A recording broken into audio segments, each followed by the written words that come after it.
আজকের এপিসোডটি করার ক্ষেত্রে আমরা এই এপিসোডটিকে 4টি ভাগে ভাগ করেছি।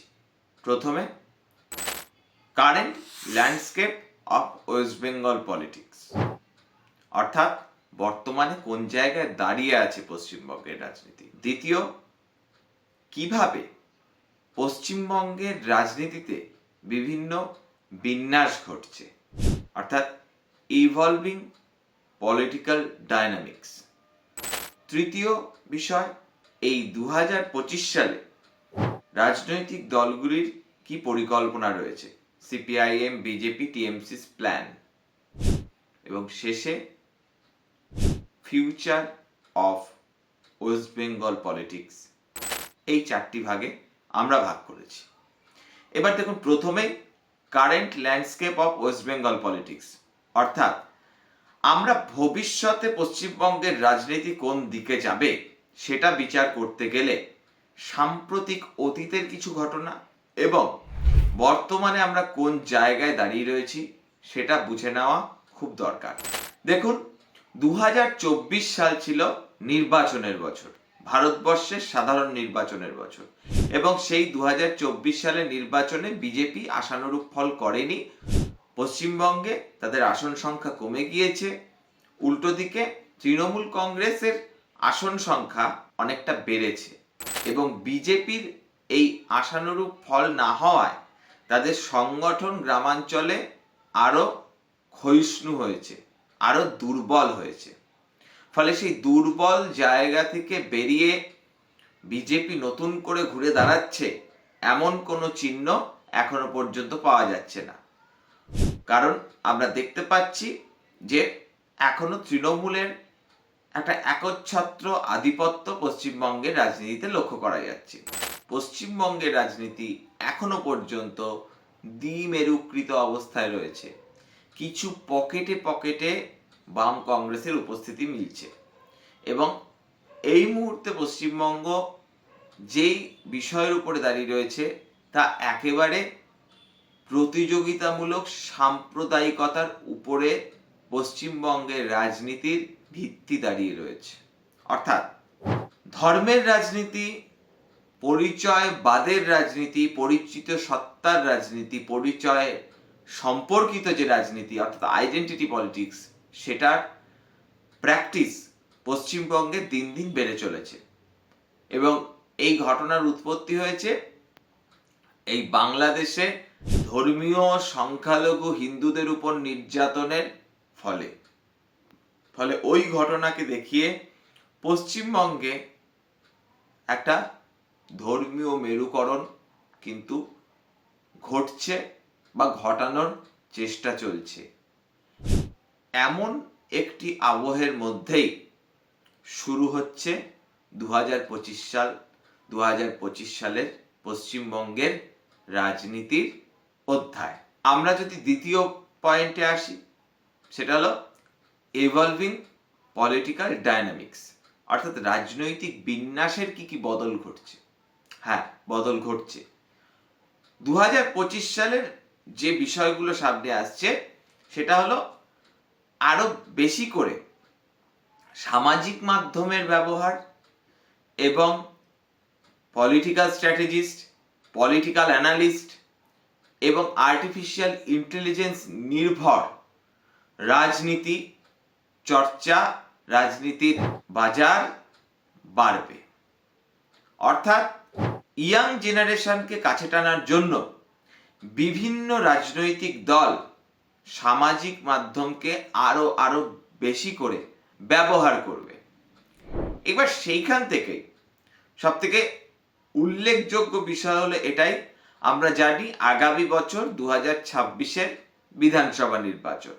এবার সেই বিধানসভা নির্বাচনকে সামনে রেখে প্রত্যেকটি রাজনৈতিক দলই এই 2025 সালটাকে ভালো রকম ভাবে ব্যবহার করতে চাইবে। তার কারণ 2025 সালে যদি জমি কর্ষণ না করা হয় ভালো করে, তাহলে 2026-এ ফসল তোলা যাবে না। এবার সেটা সামাজিক মাধ্যম হোক বা রাস্তার পথের মেঠো রাজনীতি, গ্রামের রাজনীতি, সব ক্ষেত্রে কিন্তু সালে আরো বেশি বেশি করে রিসোর্স ব্যবহার হবে, আরো বেশি বেশি করে ইনভলভমেন্ট বাড়ানোর চেষ্টা চলবে মানুষের মধ্যে, এবং দৈনন্দিন রাজনৈতিক কাজের সঙ্গে মানুষের সম্পর্ক গড়ে তোলার একটা ব্যাপক প্রয়াস লক্ষ্য করা যেতে পারে এই 2025 সালে। সেটা বিভিন্ন দলের বুথ কমিটি গঠন হোক, কিংবা কোনো দলের অঞ্চল কমিটি গঠন হোক, বা কোনো দলের পাড়ার নাগরিক কমিটি গঠন হোক। অর্থাৎ মানুষের অংশগ্রহণ প্রত্যেকটি রাজনৈতিক দলই চাইবে তাদের সংগঠনে বৃদ্ধি করার জন্য। এবং এখানে আরো একটা গুরুত্বপূর্ণ প্রশ্ন, ইস্যুরও বদল ঘটতে পারে। অর্থাৎ এমন হতেই পারে 2026 বিধানসভা নির্বাচন কোন ইস্যুর উপরে দাঁড়িয়ে হবে সেটা এই 2025 সালেই নির্ধারিত হয়ে যেতে পারে। হতেই পারে 2026 বিধানসভা নির্বাচন পুরোপুরিভাবে ধর্মীয় মেরুকরণের উপরে দাঁড়িয়ে হতে পারে। অন্তত বেশ কিছু রাজনৈতিক দলের পক্ষ থেকে এই চেষ্টাটা থাকবে, যেমনটা 2021 সালের নির্বাচনেও ছিল। 2021 সালে ধর্মীয় মেরুকরণের ইস্যু কাজ করেনি আমি সেটা বলবো না, কাজ করেছে, কিন্তু সার্বিকভাবে কাজ করতে পারেনি। সার্বিকভাবে ক্লিক করে গিয়েছিল মমতা বন্দ্যোপাধ্যায়ের বিভিন্ন জনমুখী প্রকল্প।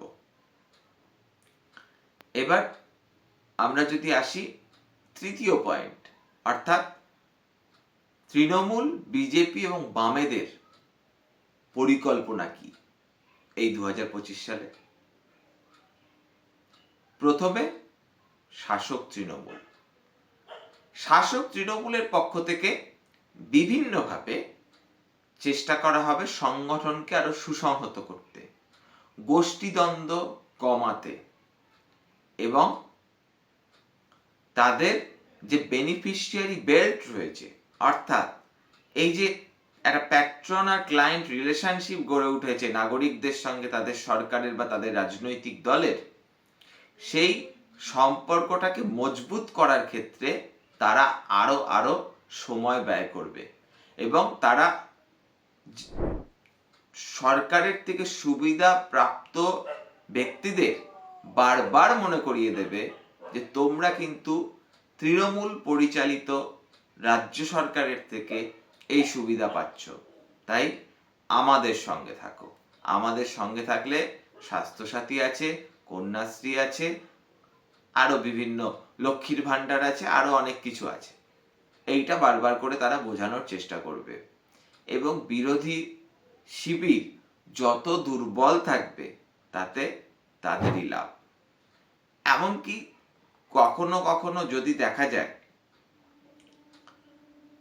বাংলাদেশের ঘটনাটাকে কেন্দ্র করে কোনো বিজেপির নেতারা হুঙ্কার দিচ্ছেন পশ্চিমবঙ্গের সংখ্যালঘু যারা আছেন মুসলমান সম্প্রদায়ের মানুষদের, তখন তৃণমূলের কাছে কিন্তু সেটা সহায় হবে, কারণ ওই কথাটা শুনিয়ে তৃণমূল মুসলিম ভোটটাকে এক কাট্টা করে তাদের বাক্সে টেনে আনতে পারবে।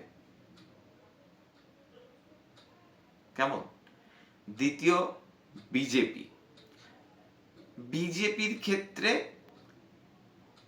একটাই ওপেন আপ আছে, বিজেপি চাইছেও সেই লাইনেই খেলতে, সেই মাঠে সেই পিচে খেলাটাকে নিয়ে যেতে, তাতে অন্তত 2026 সালের বিধানসভা নির্বাচনে তাদের মানটা রক্ষা হবে।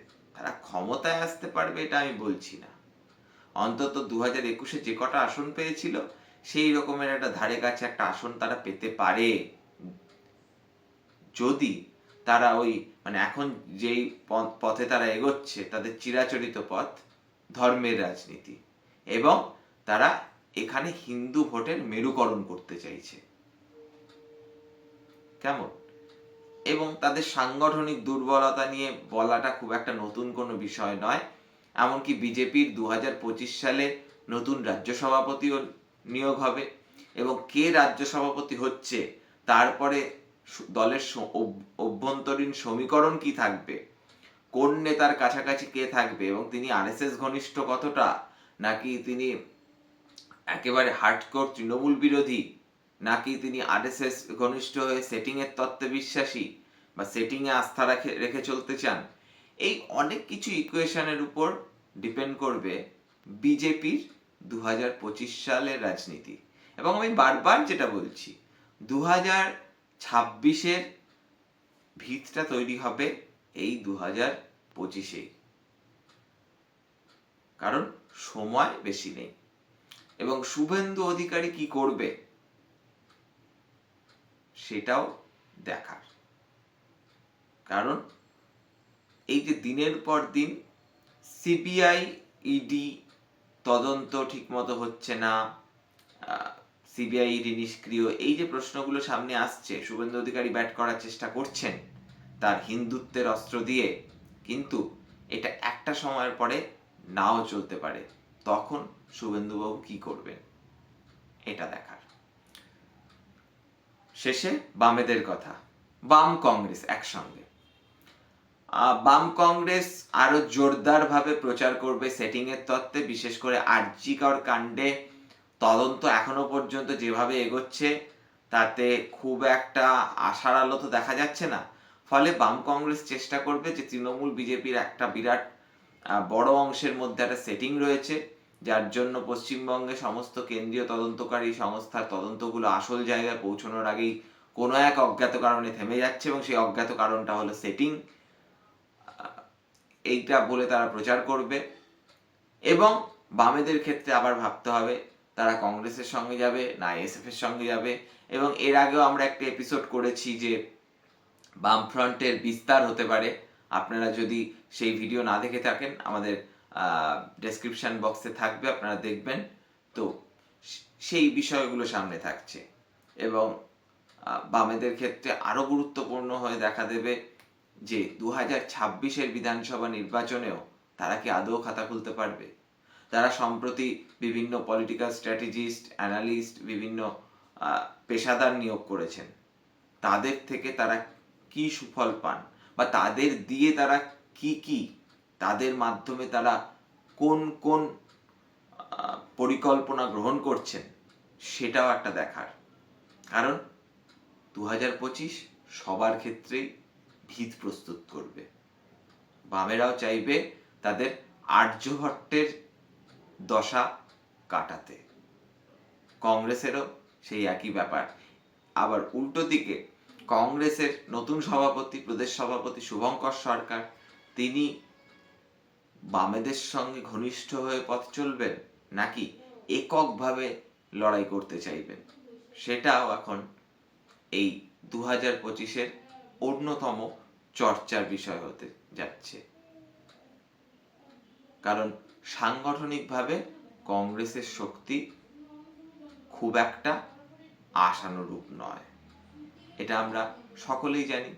এবার দেখার সংগঠন নাকি জোট, কোন দিকে যান প্রদেশ সভাপতি শুভঙ্কর সরকার।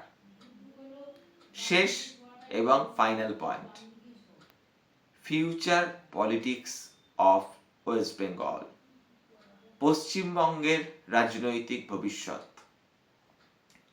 প্রথমেই বলে রাখি, আমরা পশ্চিমবঙ্গের রাজনৈতিক ভবিষ্যতের খুব একটা ভবিষ্যৎ দ্রষ্টা নই, তবুও রাজনীতি সম্ভাবনার শিল্প, তাই কিছু সম্ভাবনা নিয়ে আমরা কথা বলছি।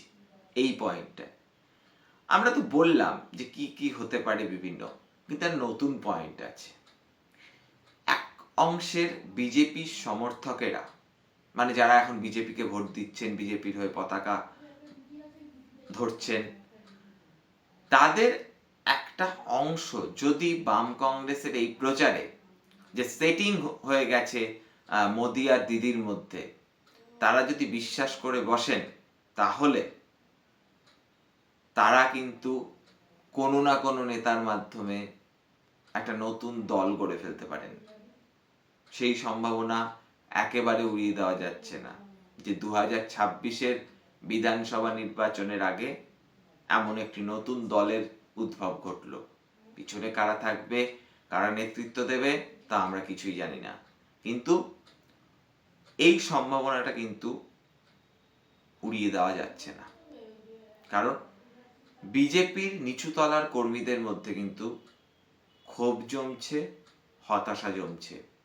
কতদিন আর তাদেরকে বাংলাদেশের হিন্দু নির্যাতনের ঘটনা দেখিয়ে ভুলিয়ে রাখা যাবে, সেটাই কিন্তু এখন প্রশ্নের।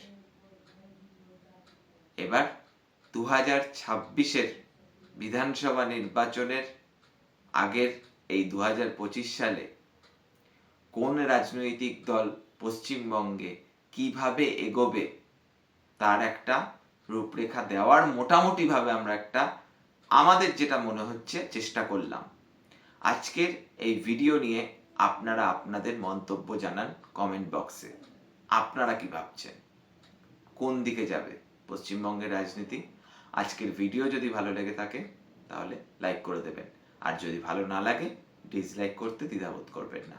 দেখতে থাকুন রূপক অর্থে। দেখা হচ্ছে অন্য কোনো এক এপিসোডে।